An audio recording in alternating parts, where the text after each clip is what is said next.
Welcome to the Ops Experts Club. If you're at all interested in anything we talk about here in this episode, go ahead and check out the description down below and click any of the links there. Or if you just want to know more about us, click the links below. Now on to the episode. Woo! Ops Experts Club. Thought it was my time finally. You're pointing at me. Dang it, dude. Well, you didn't take it fast enough. And then typically you're a drummer. So like, I don't always know, like, are you a singer and a drummer? And then like, I feel like I don't want to put you in an awkward position. You know what I'm saying? So it's maybe if you could play drums while I sing it. Yeah. How do you play drums to woo? No, it's for the Ops Experts Club. It's like Ops Experts Club. Like you could do a cool like clapping rhythm or something. I have a jingle for it. I got to find it. I'll pull it out next week. If you came up with a jingle, you're getting bonuses 2026 for sure. Anyway, Ops Experts, so good to have you with us. Love having you here with us. Today, we're going to talk about a topic that's probably going to piss some people off.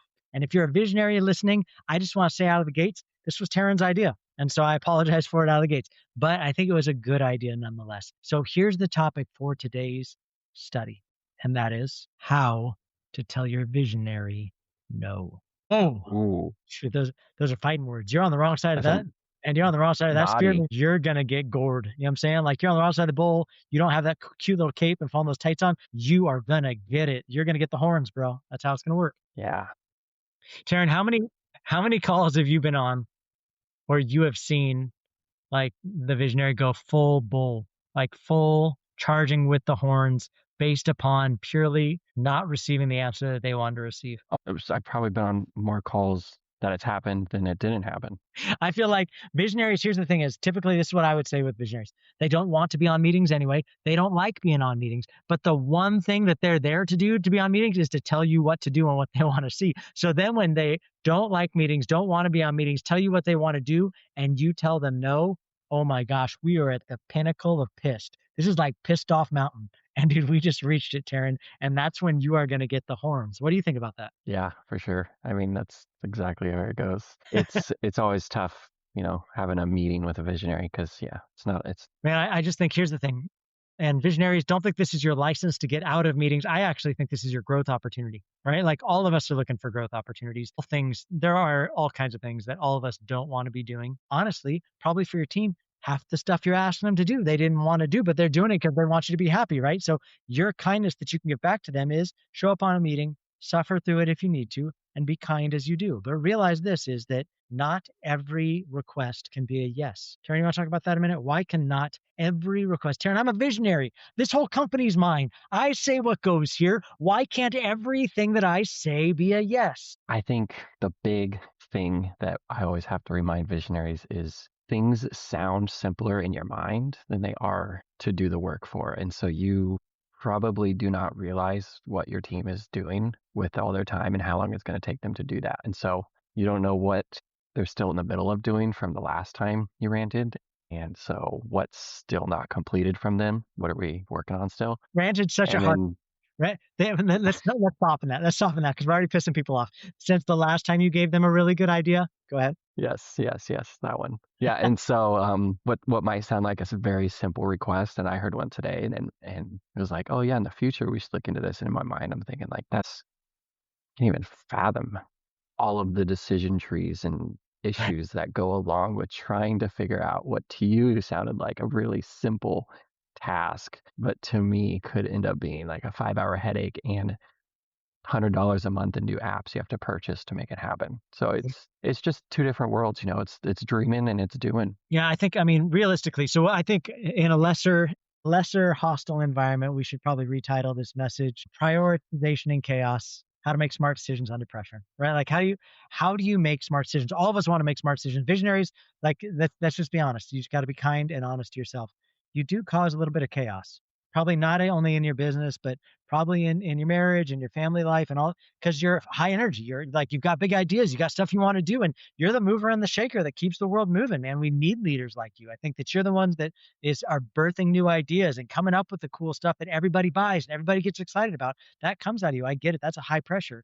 The downside is there are going to have to be some yes and no's to be able to get all the things done, unless you just want 100 people on your team. And for some visionaries, not even that's going to be able to do it. You're going to need even more than that. I was so surprised how many people we needed to throw at Pedro Adeo. I felt like we couldn't hire enough people. I couldn't hire enough people to keep up with Pedro. Like he's got so much vision. The guy has so much things he wants to do. But I think that we've got to get smart about what we're saying yes to and no to, and determine some sort of decision filter, right? Like, well, how do we decide what's a yes and what's a no? Because it can't be how passionate the visionary is about it, because they're passionate about every freaking new idea they've got, right? And the other thing is, it's not like they're objective. They're not like this idea against this idea. Every idea they come with is the best idea they've ever had. And every meeting that they meet with the operations team on, it's like they're selling it to us first. If they can just convince us of that, then they're going to be able to convince other people of that. So they come with so much energy. And just like you said, Terryn, they talk down, like, hey, small little tweak. It's not that big of a deal. And this is the quick little build you probably can build by this afternoon. Like that's famous last words, right? Minimize the lift and like minimize the confusion that it could throw on the field in the chaos of what does that collateralize of other things that are going on? Like, how does that line up with your other offers? Where are we at with other bills that you said were really important to get through by the end of this quarter? Yeah.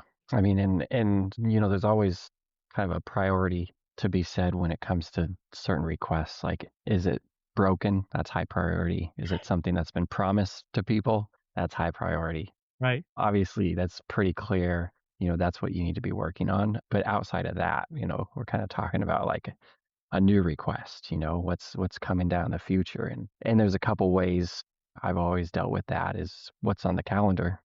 How's this fit in with what else we've got going on? Super good. So there we need to look at if you still want to squeeze in, what do we need to squeeze out? Because it could not possibly fit in the calendar just because of time and what you've already promised. So we have to drop something else. And then of course the rocks, as you mentioned, what are we already working on? What can we pause? We come to the rocks all the time in so many of these conversations, Aaron, because that's our filter and that's our guide for the quarter. Yeah. I mean, EOS, Gino Wickman would say in his book Traction that every person on a team should carry 3 to 5 rocks. Like that's the max you should be asking your team. Rocks is just another term for a big project, right? So you as the visionary come at the beginning of the year, you give your annual, or maybe it's the end of the year previous, you give your annual goals, right? Hey, this is the annual plan. We're doing an annual planning session. This is all my vision. I want to get to here on this high mountain peak by the end of next year, right? So for us to get to the high mountain peak, we got to break down those big, hairy, audacious goals into bite-sized pieces, right? And those bite-sized pieces are rocks that we're going to assign out to different players on the team, and every player should have 3 to 5 of them. Well, if this is your big, hairy, audacious goal, your BHAG, to get to by the end of the year, that's great. We love you for it. You're the visionary. Give us the vision. Cast the vision, right? Play me a song. You're the piano man, right? Give us what we're looking for. But realize the only way to make it to that much height is by stacking incremental blocks on each other to get there, right? So this quarter, we decided these were the blocks, right? Because every quarter we believe you should be having a rock party, not big hair, not tight leathers, Terryn, but actually a decision-making filter on what are the big projects to get us to our annual goal for the year, right? And if this is what was decided and Visionary rolls up with another big idea in this quarter, it's really important to understand where's that going to fit. Terryn, you have such a great way of explaining the way rocks should work. Do you want to just break that down for folks? Yeah. So there's different types of rock. So there's like magma also is a type of rock. It's a stage of rock. There's lava, magma. It's a very fluid rock. Very fluid. Yeah, I mean the way the life cycle goes is you've got your 10-year target. Yep. You've kind of got your 3-year picture. Yep. You got your 1-year goal. Yeah. And breaking down from a 1-year goal is how do we get to this 1-year goal in quarterly projects? And the reason they pick quarters is because research showed that people tend to lose track or get really unfocused or get task switched easily every 90 days. And so by putting things into 90-day chunks, you're then using what they've learned about people and how they operate to be able to keep them focused for 90 days on something specific that gets them to that goal they need to be at the end of the year. Yeah. Every rock isn't going to take 4 phases to get to the end of the year, but it could take 4 phases to get to the end of the year, or it could just be a one and done rock in that quarter. So that's kind of how we get there is what's the priority for the year? Where do we want to go? Yeah. I think it's super smart just to realize however you organize it, like realizing you can only move so many big initiatives at once. Otherwise, what's going to happen is you're going to try and rush it, or you're going to try and stack too much on your team, and then you deal with like it's a landslide turn like it's a rock slide. The whole thing, it doesn't go well. And then what happens is you spin out poorly built products, and then you're going to get less of a result out of them as a result. So I think that for visionary, realizing there is a decision tree, the decision tree is made by what you said was the priority for the year. And then we did set a set of rocks, 3 to 5 for each player. And that's what we've told them we're doing this quarter. So if you've got another big idea, that's great. Yes, we'll put it on rock ideas for next quarter. No problem. We would love to include that. That sounds like a great idea. Visionaries don't love to hear that. But I think if you can explain to them, hey, decision making happen based upon what you said the priorities were. Now, if you're saying we're going to change priorities and we need to make Terryn's favorite word, pivot, I would just say I would reserve that for only absolute necessary occasions, because what happens most, what we see happen with a lot of visionaries, a lot of operations teams that they burn out, is that they get whiplash. They were heading this direction, 70 miles an hour, and you whipped a hard right, and man, you just lost half your crew out the side of the car because it was like it's giving them too much, like it's too much pivoting, too much knee jerk, too much like let's really drill down on what our primary things are. I once heard a guy talk about custom and how it's really hard to scale custom because there's so much build and it's so unique. And there's so many, if you're trying to sell custom railing for houses, let's say, and every house gets a custom rail, that's a long build up. But if you can optimize, if you can say, no, this is how we do it, this is how we prop these things out, and then just live within the way that you create, then you can create a lot of new ideas that are standard and your people can produce them. But if every new idea of yours is some custom build, some unique thing, like you were talking about, Terryn, requires some new set of tools and therefore skill set and therefore a learning curve and therefore time to execute. Meanwhile, something else on the product offering is going to suffer because their time was all being given to something else. You're not, as a visionary, going to be happy in the end. And that's where we see a lot of pain points between visionaries and operations teams is visionary has so much vision and has no decision-making filter, and the ops team can just be a yes man. And they give too many yeses, and then it leads to confusion and chaos because they don't have a smart decision-making process of how to make decisions under pressure, and they don't use a matrix like the rocks. The rocks keeps it very, very plain, very simple. Yeah, and within the filter too, there's always the final thing I always try to look at when we're getting new requests is what's the why behind it. Yeah. Because sometimes there are times to pivot or there are times where you want to say no, but you learn the why and you're like, all right, guys, we have to do this. There can be times when the boss promised to be on somebody's podcast, forgot about it, and now it's Friday and everybody on the team has to now work to get on it to save face because it's a really big person. It's a really big opportunity. You could have said no, but once you learn the why behind the request, you're like, okay, yeah, this will be a big opportunity for the company. Let's all focus on this. Or maybe he lets you all know. Or not. How many things have you turned? Let's pause there for a minute. How many things have you built last minute because visionary forgot and you scrambled together and you had to work into the night and you had to work over the weekend and you got it up and they forgot to drop it on the podcast or they forgot to mention it, or it was like we got like 2 responses out of the lift. Yeah, that does happen. So sad. And what a waste. It is sad. Because it burns out Terryn's energy and it burns resources, right? Terryn's not cheap to do all your build out.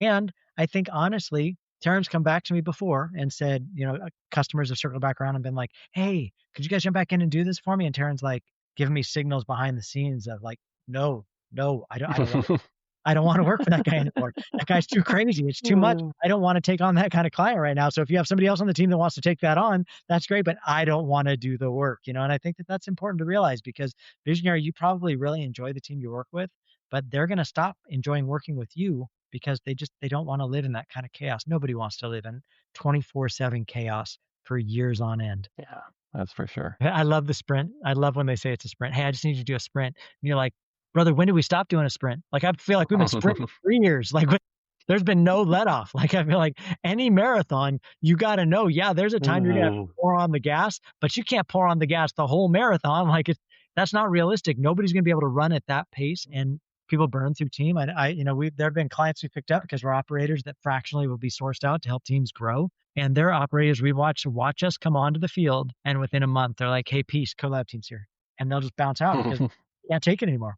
They've been pushed as far as they're going to push, and they just go radio silent. And the visionary's so pissed, and so frustrated, and they have so many terrible things to say about this person leaving. But Terryn and I just always look at each other, and we're like, it happens every time. because you pushed too hard for too long. They were redlining for too long. And when they saw an opportunity to bounce, they did. Yeah. So Terryn, we've created a lead magnet. We call it a lead magnet, something that's going to lead you into something even better for yourself. A gift. A gift, a free gift Oh, for I'm you. sorry. I mean, a GIF. A gift. That's it, right? Terryn, I am so glad we got that on recording because that is how GIF should be pronounced. Anyway, we've given you a free GIF, and it's at rocks.opsexpertsacademy.com. So if you go to rocks.opsexpertsacademy.com, we're going to give you all the tools that we use to run a weekly meeting. We call it the U10, the Ultimate 10 meeting.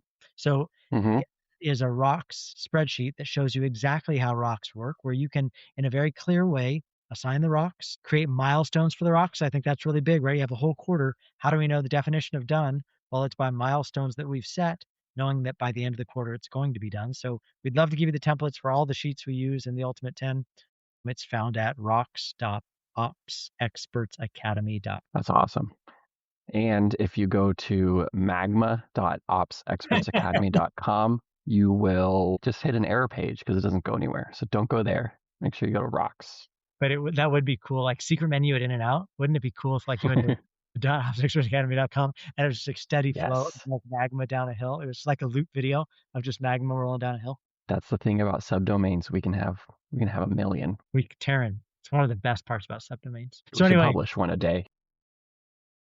expert, it's important you create a decision matrix. It's important that you have a way you can threshold back. Ops people, if you're listening, it's important for you to be able to point and logically explain why not every decision can be a yes. You can give them a yes, but not right now, unless it's going to be the collateralizing of something else. But if you haven't listed that out and you can't show visionary where you're putting your energies, it's very hard for he or she to understand that there isn't enough time. Like not with the current team we have, we can hire some more people, or you can tell me one of these things isn't as important, but pull up the list. Okay, so which one of these things isn't as important to you anymore?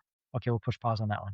But at least then it's not like yes, yes, yes, yes. And now we have so many yeses, they're unrealistic. And you end up disappointing visionary in the end. And really, in all honesty, damaging the brand. Because what happens is quality begins to drop. Yep. Terryn Turner, excellent talking to you today. Thank you for spending time with me here on Ops Experts Magma. And we appreciate your time. Ops Experts Club, thanks for being here, Ops Experts. Love having you. And we'll see you next week right here, same place. See ya.